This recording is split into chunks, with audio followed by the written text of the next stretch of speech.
আসন্ন জাতীয় সংসদ নির্বাচনকে সামনে রেখে নাটোর ৩ সিংড়া আসনে ইসলামী আন্দোলন বাংলাদেশের মনোনীত সংসদ সদস্য পদপ্রার্থী মাওলানা মোহাম্মদ খলিলুর রহমানের নির্বাচনী প্রচারণায় এক বিশাল মোটরসাইকেল শোডাউন অনুষ্ঠিত হয়েছে। মোহাম্মদ মোতালেব হোসেনের তথ্যচিত্রে বিস্তারিত।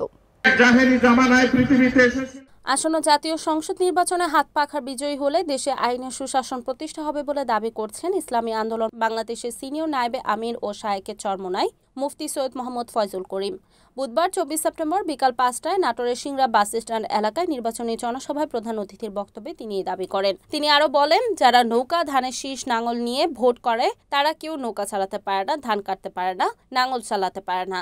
একমাত্র হাত পাখা যা সবাই চালাতে পারে। রাষ্ট্র সংস্কার ছাড়া বাংলাদেশের ভবিষ্যৎ নিরাপদ নয়। তাই আগামীতে একটি সুন্দর দেশ গড়তে একটি সুন্দর নির্বাচন দরকার, যে নির্বাচনে প্রতিটি ভোটের মূল্যায়ন হবে। সেজন্য পিআর পদ্ধতিতে নির্বাচন হতে হবে। সিংড়া উপজেলা শাখার ইসলামী আন্দোলনের সভাপতি মাওলানা আব্দুল সালামের সভাপতিত্বে বিশেষ অতিথি হিসেবে বক্তব্য দেন ইসলামী আন্দোলন বাংলাদেশের নায়েবে আমির মাওলানা আব্দুল হক আজাদ, প্রেসিডিয়াম সদস্য অধ্যাপক মাহবুবুর রহমান, নাটোর জেলা সভাপতি মাওলানা মোহাম্মদ আলী সিদ্দিকী, সহসভাপতি ও নাটোর ৩ আসনে হাত পাখার মনোনীত প্রার্থী মাওলানা খলিলুর রহমান, জেলা সেক্রেটারি এম ওমর ফারুক, উপজেলা সেক্রেটারি শাহ মুস্তফা ওয়ালি উল্লাহ সেলিম প্রমুখ।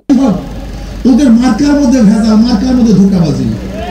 যারা নৌকা নির্বাচন করে নিজের নৌকা চালাতে পারে না, যারা ধানের শীষে নির্বাচন করে নিজেরা ধান কাটতে পারে না, যারা নাঙ্গল নির্বাচন করে নিজেরা নাঙ্গল চালাতে পারে না, নাঙ্গল বইতে পারে না, নৌকা চালায় কারা? গরিব। ধান কাটে কারা? কথা বলেন। নাঙ্গল চালায় কুঠার কুড়াল দিয়া কাঠ ফাড়ে কারা? গরু গাড়ি চালায় কারা?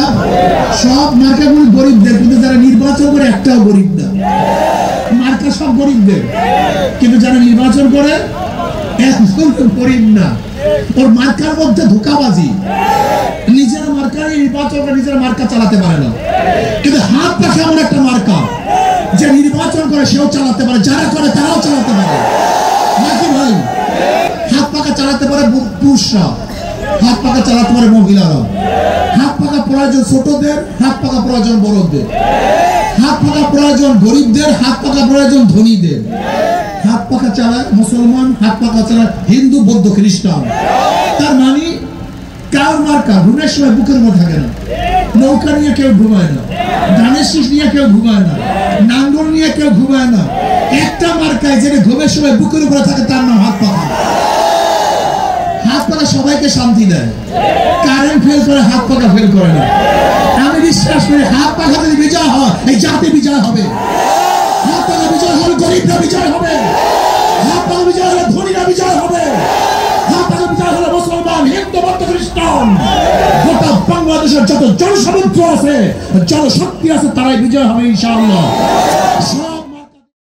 Report Mohammad Motaleb Hossain, NN TV, Natore.